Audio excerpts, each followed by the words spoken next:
Good afternoon, everyone. We hope that you are safe and well during these very challenging times. My name is Patrick Love, and I'm the Vice President for Student Affairs here at Springfield College. Today, I'm moderating a panel of our local experts to answer questions about the coronavirus and COVID-19, so as best to inform the community during this pandemic. Our panel consists of, and please wave when I call you out there, Kathleen Hogan-Soltys, the director of Springfield College's Health Center, who in addition to being our director has experience in urgent care facilities. Dr. Sofia Zagarins, assistant professor of public health here at Springfield College, and Dr. Megan Harvey, assistant professor of health science, also here at Springfield College. Thank you all for agreeing to participate on this panel. Here's how it's going to work. I have questions that we've collected that I will ask our panel. However, if you have a particular question, you can send it in via the Q&A section of Zoom, and we'll see about asking it to the panel a bit later in the program. Obviously, there are some questions about this situation for which we will have no answers, such as when will there be a vaccine, or when will things go back to normal on campus? In addition to these that there are also planning and policy questions that the institution's leadership is working through, and this won't be the venue to comment on or speculate about them.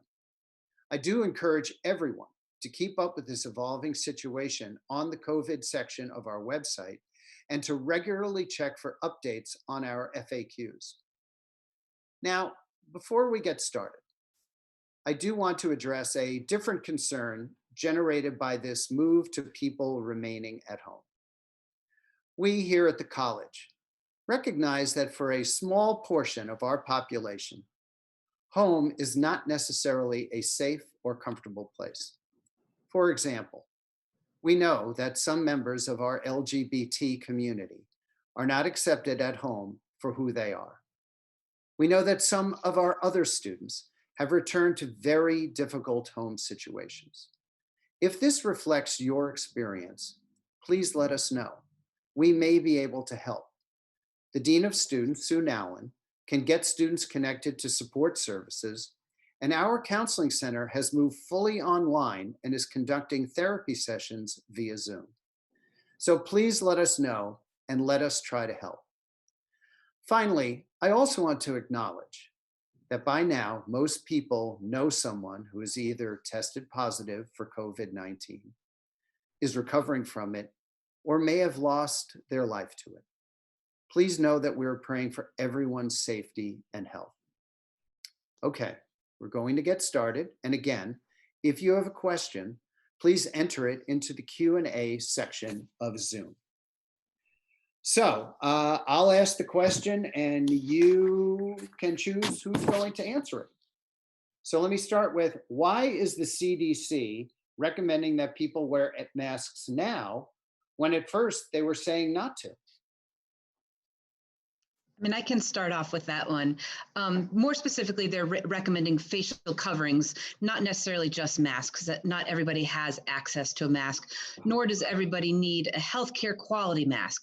They're actually really encouraging us to reserve the good masks, the high quality masks, the N95, the ones that are do separate particles a lot better. They're asking to reserve those for the healthcare workers.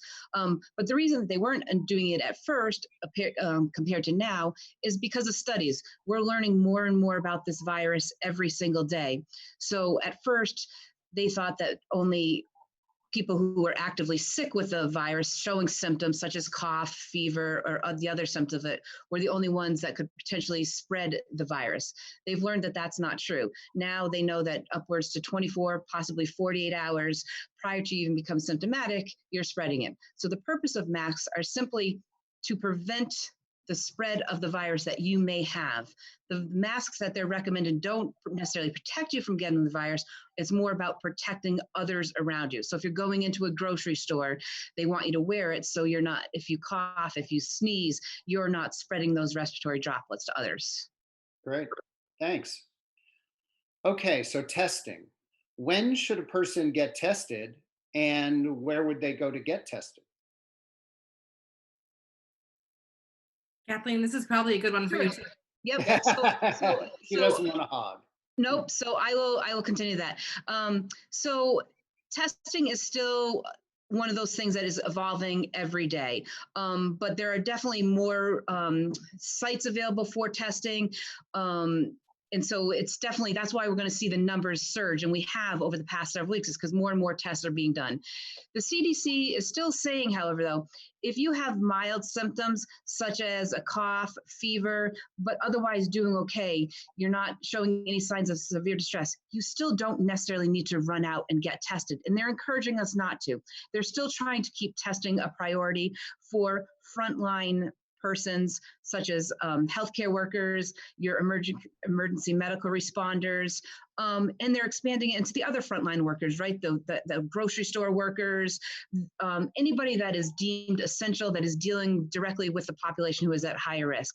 They're also trying to keep those tests readily available for other places such as nursing homes, correction institutes, where people are living in close proximity, because that's where they're seeing the highest number and the group number of the illness. But there are testing sites available. I do recommend, and this may go into another question that somebody has asked, but a good source right now is that the CDC, if you have access to the online and you can visit cdc.gov, they actually have what's called a symptom checklist, where you can click on it and it runs you through a series of tests, such as, are you the person that's sick, not the person that's sick, what state are you living in? Then they go through like what symptoms you're having. And at the end, they give you a recommendation of either calling your healthcare provider, calling the emergency room or whatnot. So I highly recommend that anybody who's wondering, should I get tested? Do I need to run out and get tested right away? I recommend that you go to that website. However, again, if you're only having mild symptoms, I know it's something that we all want to know, right? Do we have it? Don't we have it? But you should still be considering, if you show signs of the virus, such as the fever, the cough, it's almost like universal precautions, like consider that you have it and do what they're recommended, doing the self-quarantine, limiting the social distancing or physical distancing, as we should be calling it. I don't know if Sophia or Megan, if you want to add to that, please. I was just going to add that if you want to get tested, you can't just drive up somewhere and do it. You would still have to call your healthcare provider. That's the point of access. So it's not up to, it's good to call and check in with your healthcare provider. They can, if you have questions, help you figure out what the next step is. But these drive up sites are not like a thing where you can look for the GPS coordinates and drive up yourself and get tested. Right. And just to repeat again, so it's cdc.gov is Correct. the go-to website, cdc.gov. Okay. Staying on testing, we've heard about testing for the virus and testing for antibodies. What is that, and what are they? Two different things? Yeah, so testing for antibodies would allow you to figure out if someone had been infected in the past. Testing for the virus, present active virus, would let you know if you were currently infected. So the test for the virus will be really helpful to get a sense of who needs to currently self-quarantine, who needs to limit their contact with the outside world because they could actively be spreading the virus. And then that antibody test will become very important, or is already very important. We're just not able to do it yet, but that'll help us understand how much this has already spread and who has had it, and going forward, who may have immunity and things like that. Okay. A very practical question that's come up. Do I have to wash my groceries when I get them home? I was actually just talking about this one with my family, and I read a great article about what you should do to kind of think about how, even if you're a germaphobe, what are the minimum levels of washing you should engage in?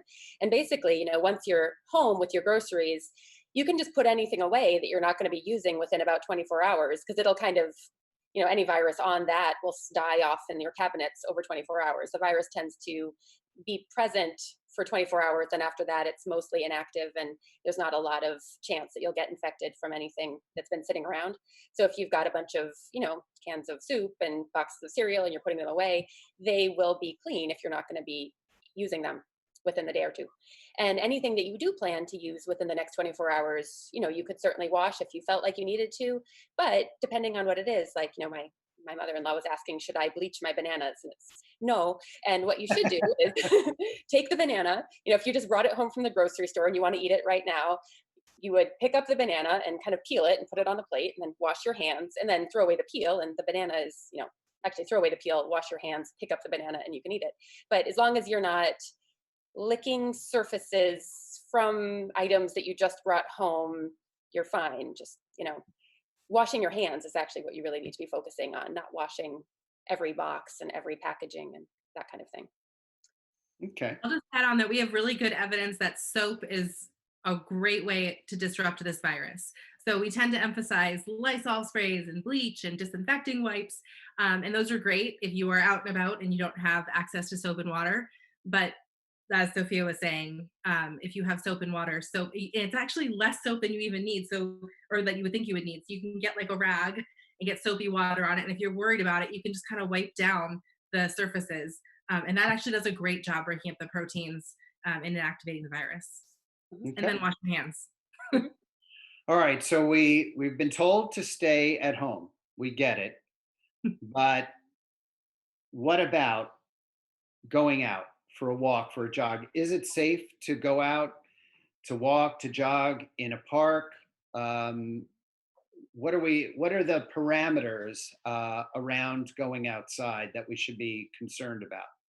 This is a really good question. And this is a question that we see lots of maybe not scholarly peer-reviewed articles addressing this that fly around quite quickly on various social media sites. We do have evidence that the virus can be picked up by touch contamination, as we just talked about. And if you are within 6 feet, probably even closer, in close contact with somebody, probably droplets that are in the air. I think the best evidence that we have that's been peer-reviewed at this point is that being outside and being active and not in enclosed spaces is generally fine. And in fact, the benefits to your mental and physical health outweigh any potential harm of, passing by a biker 6 or 10 or 20 feet away. I'll see what Kathleen and Sofia have to add to that. I agree with you. And I think outdoor activity and getting fresh air is actually very important during this time for various reasons, for physical, for mental, for lots of reasoning. And then I guess the question would be, then people would say, then why are they closing? Why are they closing? Public parks? Why are they closing? Certain areas where we can stay apart. The trouble is that people weren't staying apart. People were, unfortunately, with these public places open, such as the city parks and like the larger cities of New York and stuff like that, there was just too many people. And what they were finding is that they were still congregating as groups, playing, Frisbee together and that type of stuff, which I think is why, unfortunately, our governors and our leaders had to make that tough decision of closing down some of the city areas. But in general, if you were finding an open area, I agree with you, Megan, it is safe to do so. Okay. Yeah. So going outside, fine, but it's the physical distance that needs to be maintained. Okay. Yeah, and I think it's also worth keeping in mind that it's almost impossible to make your risk zero. If you stockpiled 3 months of food and you hid in a dugout, then maybe, but that's not feasible for most people. For most of us, we do have to go out to the grocery store. We do have to go to the pharmacy. We do have to have some level of risk in those interactions. And so the mental health boosts and the just, positive vitamin D, outdoors, fresh air boosts are probably actually conferring more of a net gain than a net risk. Even if you do have a biker whiz by you and you're worried about, some virus particles from their sweat or something, that's such a teensy weensy infinitesimal risk. Like, yes, maybe 1 in a million people are going to have something where they get an infection that way. Probably even less than 1 in a million. I can't say, I'm just totally making that up. But I would imagine that for most people, there will be, the benefit that they get in terms of immune system rejuvenation and everything from the positive energies of being outdoors and minimal social contact from seeing your friend over there is probably going to outweigh any risk. Okay. We talked about masks. What about gloves? Do gloves protect people? No, I mean, not in the general population. And the gloves are being so misused. They're so misunderstood right now that in many ways they're causing more risk than harm. I mean, it's heartbreaking to be walking in a parking lot when you get out of the grocery store and you see gloves, dirty gloves dispersed everywhere. Or I had a friend who told me they watched people in the grocery store doing everything with their gloves on, including touching their face. They proceeded to put their groceries away in the car. They proceeded to unlock their car with their gloves on and get into their car with their gloves on. So that's the same thing that you're doing with bare hands versus gloved hands. The one difference is they probably didn't use hand sanitizer or wash their hands. It gives them a false sense of protection. So no, gloves are not necessary to go out in the general public. Gloves are of very much importance for healthcare workers. Yep. So the key is not using gloves. You're out there, you're not touching your face, and you're washing your hands. Correct. That should be enough. Okay. And once you have a gloved hand and you touch your face or touch an object, and there may even be some likelihood that the viruses actually can be more sustainable on the surface of the glove versus the surface of your bare skin. Oh, okay. So if somebody is at home with their family and somebody appears to begin to show signs and symptoms of COVID-19, what is that family unit supposed to do? So these have changed from the beginning, from when we first started talking about COVID to now. But if you have a family member who is exhibiting signs of the COVID virus, then you do need to, the whole household, all those close contacts do need to self-quarantine. That is changing, and it would be that if you were exposed up to that person upwards to 48 hours before they're getting sick to the time they're getting sick, and then going beyond that. But still the current recommendation is to stay home for 14 days. And again, depending on how sick that person is, depending on if that person is a healthcare worker or not, will weigh into whether they get tested or not. And then, of course, if a person gets tested, it gives you a little bit more information. But even then, the current recommendation is 14 days for close household members. So by self-quarantine, we mean you're not going outside at all, even to the grocery store. So correct. So one should be prepared just in case to remain inside for 14 days. So supplies and such. Absolutely. Or someone able to deliver for sure. Or able to, or have a delivery option, either from companies like grocery store companies that are delivering, food services are delivering, or at least maybe have a backup plan as to if I get sick, like if you were to get sick, Patrick, you could reach out to me and say, listen, I'm quarantined for 14 days.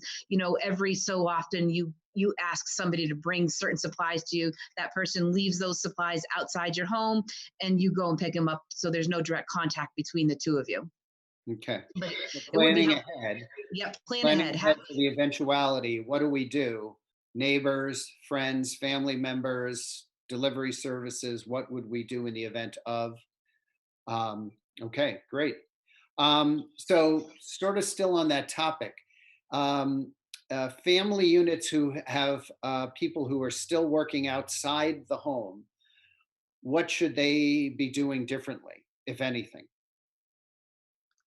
Honestly, nothing differently, right? We should all be doing the measures that are recommended. We should all be washing our hands as frequently as possible. We should all be, disinfecting and cleaning the surfaces, the frequently touched surfaces in our house, like the doorknobs, the counter spaces, etc.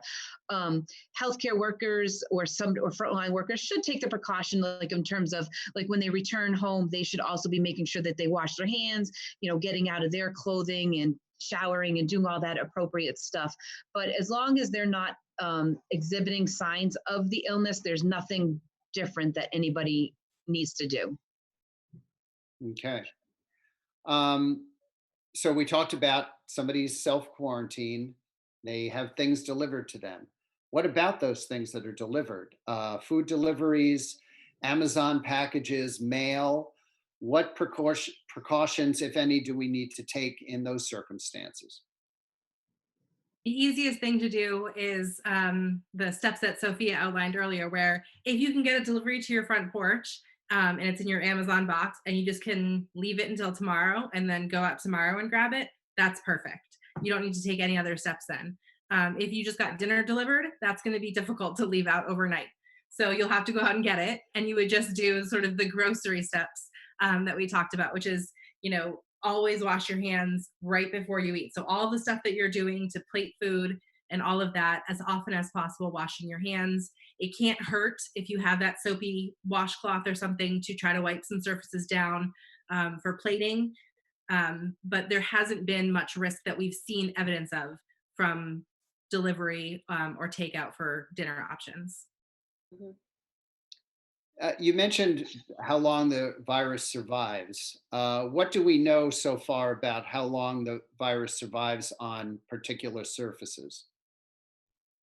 There was a good study that came out in a proper medical journal, peer reviewed and everything, that showed that in some situations the virus might survive, as in be potentially infectious, for 2 to 3 days. 2 days is more realistic, three is being conservative. And those were surfaces like plastics, hard surfaces, plastics, stainless steel, things like that. Cardboard, it looked like more on the order of 24 hours. Fabrics, probably less than 24 hours. And skin, like Kathleen said, it's actually a lot of encouraging evidence that it doesn't live long on your hands and on your skin at all, maybe a matter of 10 to 15 minutes, maybe even less. And so, gloves would actually be a step back, as you mentioned, that if you're covering your hand with plastic, then the virus might be able to stay alive longer than if you didn't have the gloves on at all.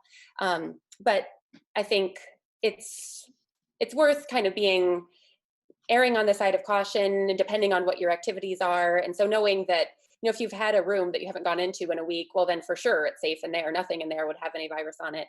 But if it's been more like 24 hours, maybe doing the soapy washcloth to wipe down a desk or to wipe down a computer screen or a phone screen, those are things that are good habits to get into.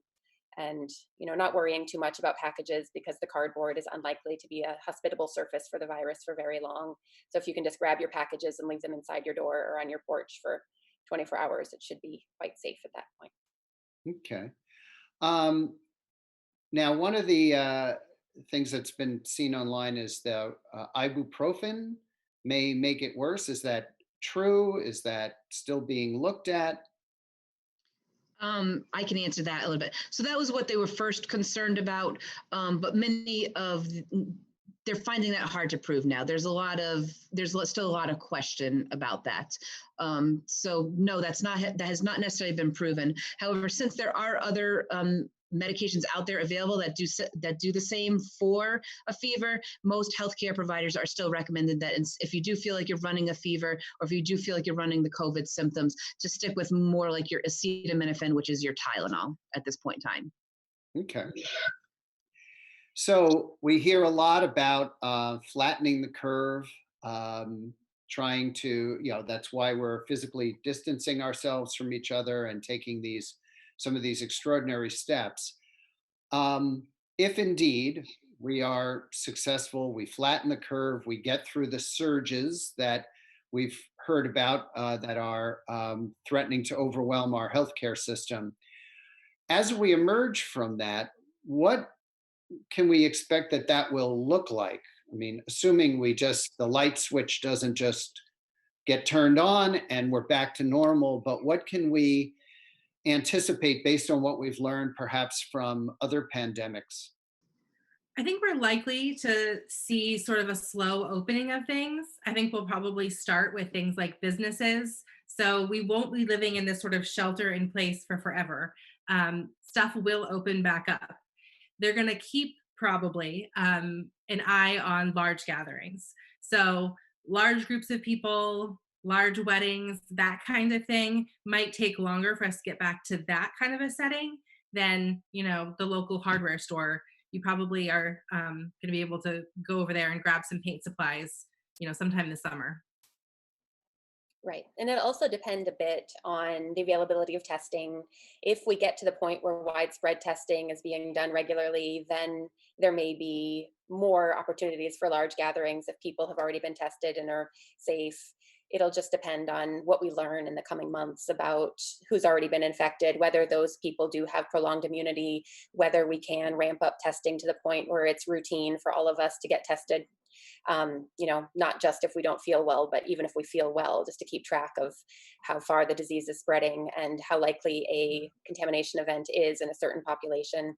It might be true that some states are, almost fully back to normal sooner than others, depending on where we see outbreaks, where we are more naturally socially distanced. Cities might need to have stricter regulations longer than more rural areas. So there are just a lot of unknowns and a lot of potential nuances to the situation that we'll have to address and try to balance practicality with also clear messaging. There's just a lot that goes into these kinds of decisions. Right. So, and you alluded to something there about if someone gets COVID and then recovers from it, what do we know about? Can they get it again? How long are they protected or immune to it? What do we know about that at this point? I think the official answer is we don't know. I did read an article that said there's encouraging information from the first SARS virus, SARS-1, so what was it called? SARS Classic, which I think is kind of a nice name. But from SARS Classic, there's evidence that after an infection, people seem to exhibit immunity within about 40 days. So it took the immune system about 40 days to have that active immune response in place after an infection. And after that, it seemed like immunity was sustained for a good long time. However, the problem was there wasn't a lot of research about SARS Classic after that, initial year where everyone was really worried about it. Funding kind of dried up. And so some opportunities were lost there to do long-term follow-up on patients who had been infected.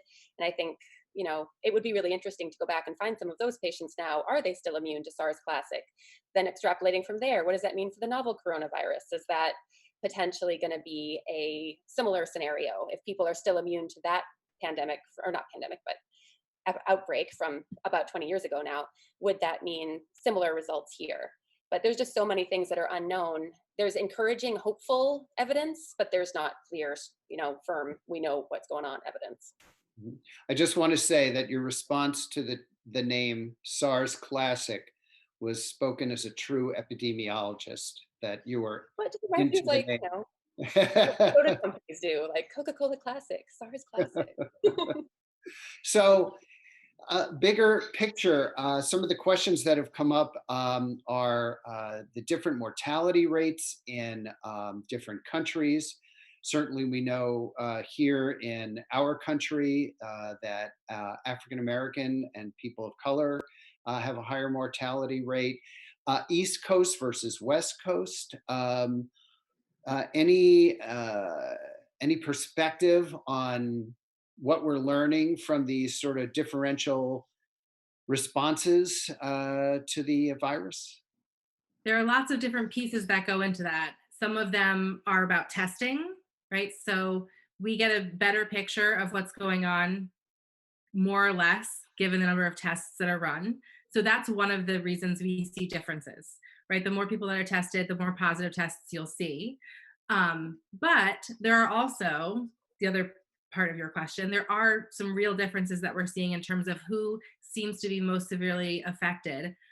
We do see that hotspots tend to be in areas that are urban, where people are closer together. That makes sense, of course.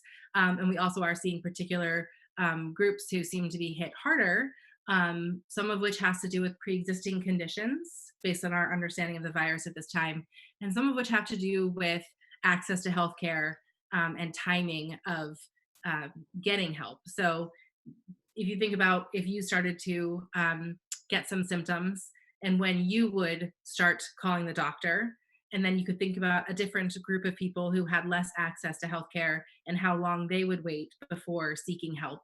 That also explains some of the differences. The whole notion that I know one of the things that we're waiting for is the vaccine. And we've been told it takes a year and a half. As experts in the area, why does it take that long? What are some of the general steps that go into developing a vaccine? And is there any way to speed it up, I guess, is the other question. I mean, so I can start with it, and I'll have the epidemiologist weigh in on it also.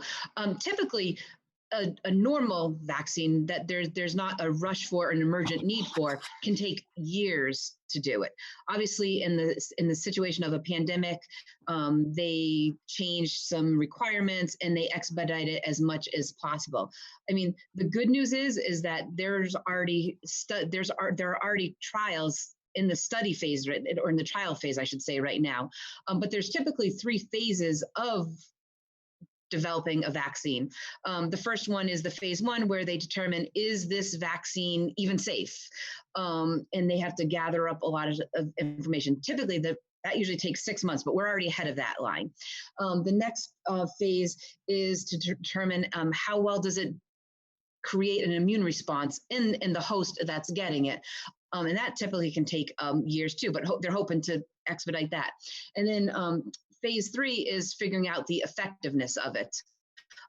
So right now, what they're looking at doing is combining those last 2 phases to kind of expedite it. So they're looking at not only if it works, but how effective it is, all kind of at the same time. There's also the production side. Even if we get something that works really well and we get to that point, it would take, even working around the clock, a couple of months to get enough doses of the vaccine to get out distributed widely.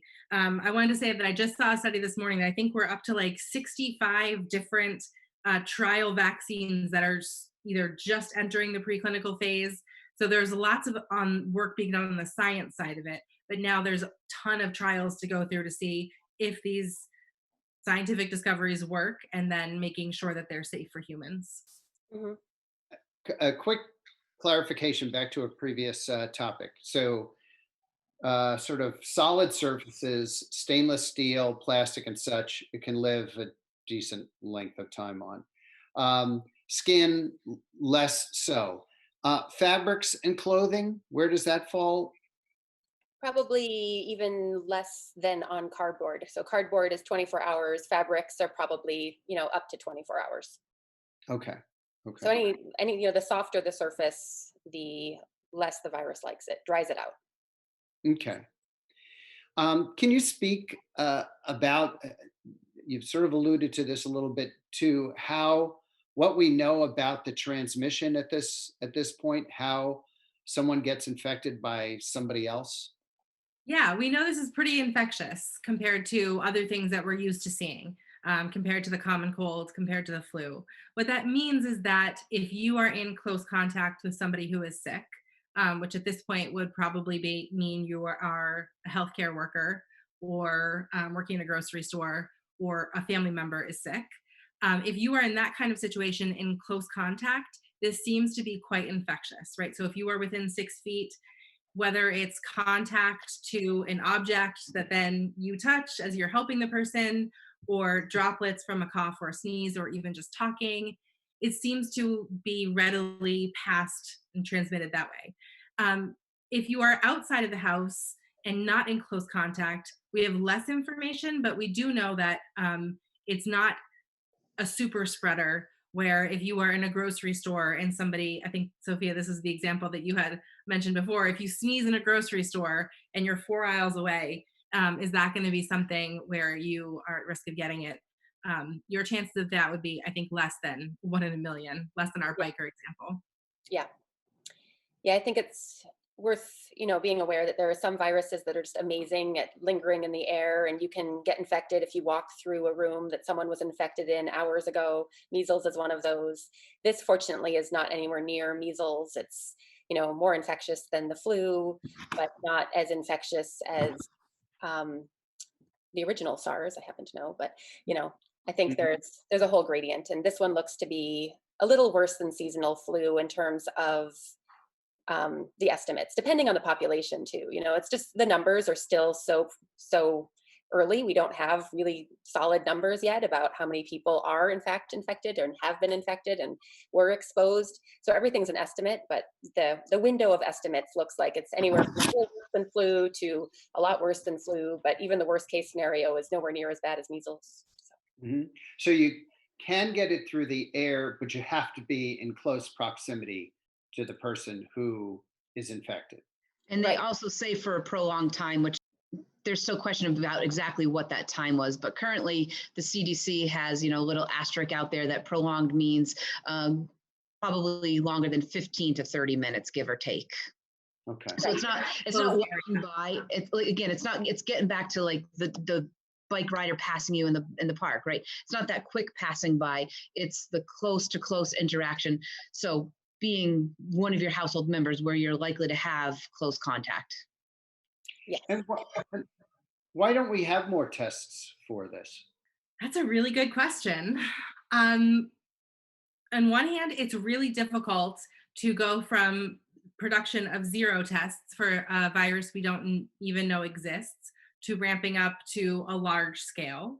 So we have to have some understanding that some of the delays in testing are just what it takes to have production get ramped up.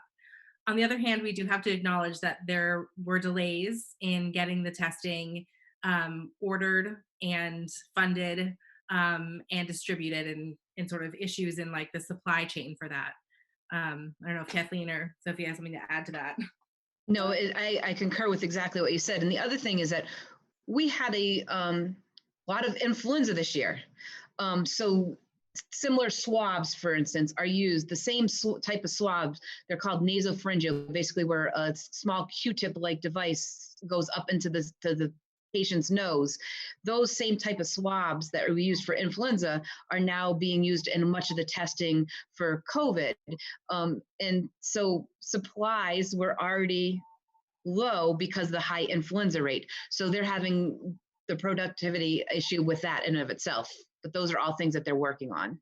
So there have been some reports of false negatives in COVID testing. Number one, what is a false negative and what impact does large numbers of false negatives mean? I mean, that goes back to why if you are showing or exhibiting signs of the COVID, that's why even with or without a test, they're recommending that quarantining for 14 days and then taking in those other precautions of, at least before you return to your normal life, making sure that you have been symptom free in terms of no fever. It has to be 7 days past when you started showing signs, but then minimum 3 days of being fever and symptom free before you resume your normal life, because there are false negatives of the test. I've heard varying reports of accuracy and specificity and all that, depending on what you read. I was just on a conference call the other day with the Department of Public Health, and their report was that they were 90 to 95% accurate, meaning that about approximately 5% would be false negative. But basically what a false negative gives you is that you could be exhibiting all the signs, you get tested, and you come back negative, and then people go back out into our community too soon. So ultimately, with or without a test, it boils down to following the guidelines of being symptom-free. Okay. Yeah. And what's the treatment for COVID-19? There is no treatment. It's a virus. So it's not like you can be given a specific antibiotic or specific medication at this point in time. It's symptomatic treatment. There are lots of medications being used, and they're finding lots of success with certain concoctions and certain combinations of medications, but there's not one true treatment or cure for it. We call it supportive care, right? So if you have mild symptoms, you can stay at home. And then there are some warning signs to look for that if you are sort of too sick to stay at home safely. And those are all, Kathleen could probably say more about this, and maybe Sophia's read about it, all related to respiration and breathing, right? So if you happen to have one of the oxygen monitors and you can monitor your oxygen at home, they do sell those. I think they're still shipping on Amazon if you're interested. Not necessary. You could just think about how hard it feels to breathe. And as soon as that becomes something that you're aware of, that's the kind of time when you need supportive care. But otherwise, it's just hydration, nutrition, rest, that kind of stuff. And so you just talked about breathing, and we hear a lot about ventilators. What is a ventilator, and why are they so important in this supportive care for people who have severe cases of COVID-19? Well, what happens in the severe cases, what causes the symptoms that should bring people to the hospital, right? So if you show that your lips are blue, if your discoloration is off, if you're having trouble breathing, in terms of very short of breath, if you start getting confused, if you start getting really weak, those are all signs that your body may not be getting enough oxygen. And that's what this virus is doing. It's causing a lot of inflammation in the lungs, which ultimately leads to a decrease in your oxygen level. And then that's where the ventilator becomes necessary for a lot of people. They just can no longer maintain physically. First of all, people tire out. So they can no longer just keep breathing because they're so tired, but also they can't maintain their oxygen level. So by putting somebody on a ventilator, which is a machine, mimics your breathing, and it kind of better transmits oxygen into your system. So that's why it ends up happening. So when it assists people in breathing, it basically forces oxygen into your lungs, or? It breathes for them. It breathes for them. So the breathing for them helps exchange the necessary gases and give you the oxygen that you need. So it still doesn't cure the stuff that's going on. It just allows your body to continue to survive while your body is fighting this virus off itself. Right. Okay. A question from one of our attendees. Can you explain what shedding the virus means?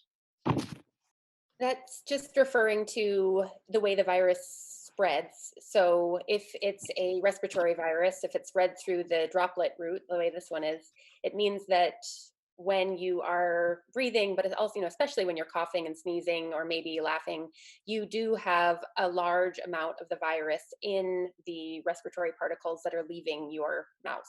So some people are worried, like some scientists are worried, that it's hard to detect who are the people with a high viral load that could be shedding more of the virus into the environment around them. It doesn't seem like there's a pattern that anyone's identified yet. So even if you're someone who's asymptomatic or have very mild symptoms, you may have a really high viral load, which seems counterintuitive. It seems like the people who are very ill should be the ones with the high viral load. But it seems maybe that that's not happening. And so that's why it's really important now for people to, protect people around them as much as possible. So wearing a mask, even if you feel entirely fine, is just an acknowledgement of the fact that we're now realizing that you, even if you feel entirely fine, may be shedding a lot of virus, and that mask catches a lot of that virus before it has a chance to infect someone else. So think of masks as virus catchers. You don't know if you've got it. You don't know if you happen to be shedding it, and the mask is insurance that protects those around you. What other over-the-counter medicine do you recommend other than Tylenol to treat the symptoms? For example, should someone take Mucinex, Delsym, other things? The biggest thing, again, going back, is supportive care. And the reason that acetaminophen is important is because if you're running a fever, it's important to try to break that fever, to lower that fever. So that's where that comes into play. Delsym, NyQuil, well, NyQuil has Tylenol, and many of the other over-the-counter cough products and decongestants are just to kind of help with that cough. I don't think there's much data out there. I mean, it's certainly not going to decrease the risk of it has no effect on your immunity or fighting off the virus or not fighting off the virus, ultimately.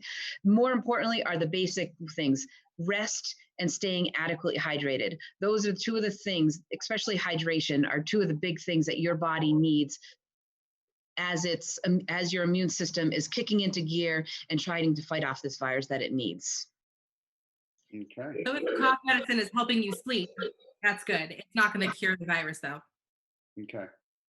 We have received reports that a tiger tested positive.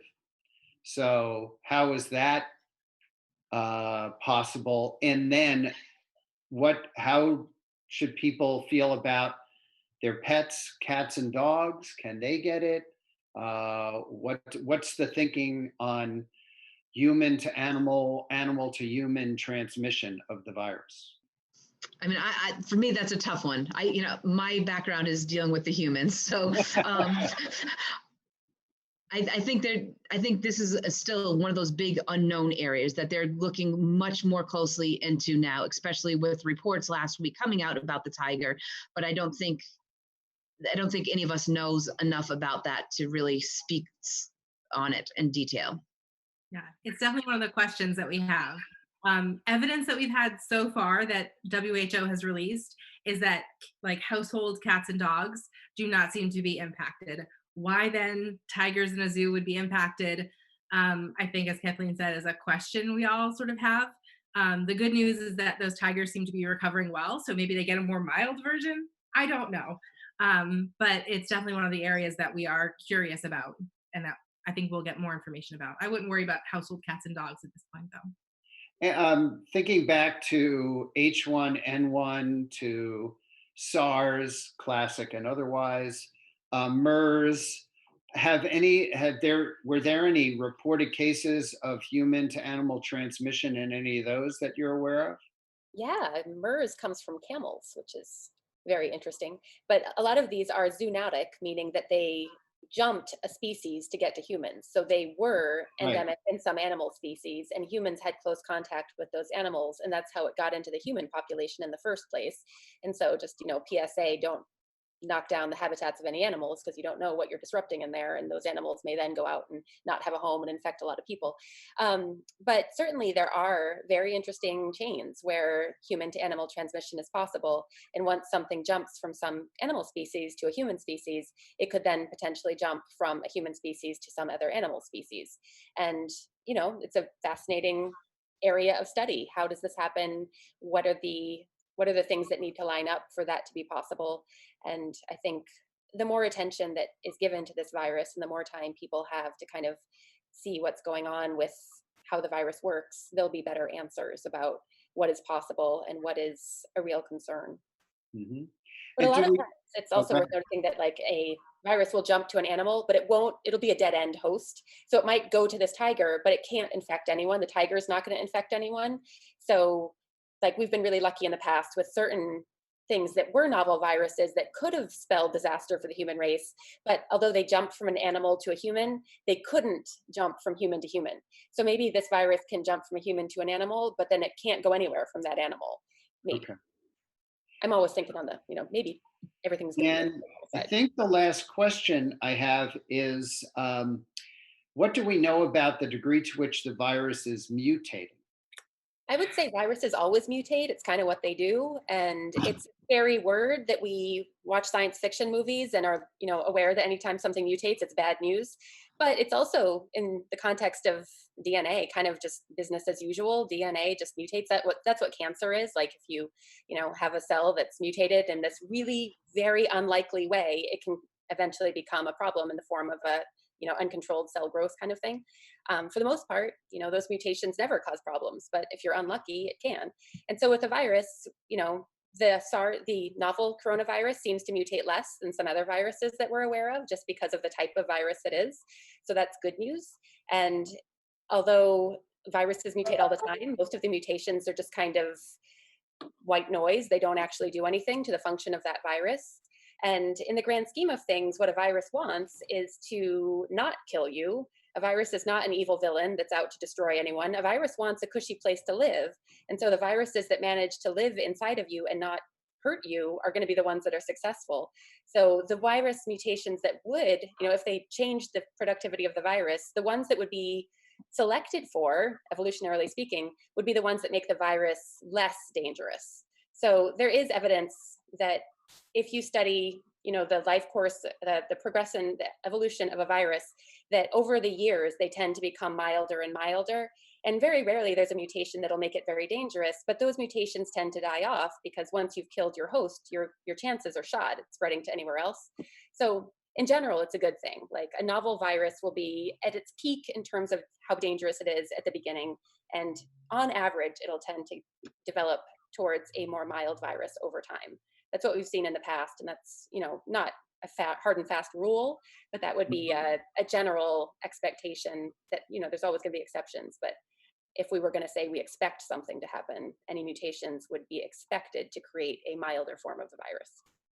Try and, take care of your mental health as much as possible. Recognize that we get really hung up on trying to control our risk, but we ignore the things that have a huge impact on our risk, like our just general health status, try to keep yourself healthy, try to keep yourself happy, try to keep yourself productive.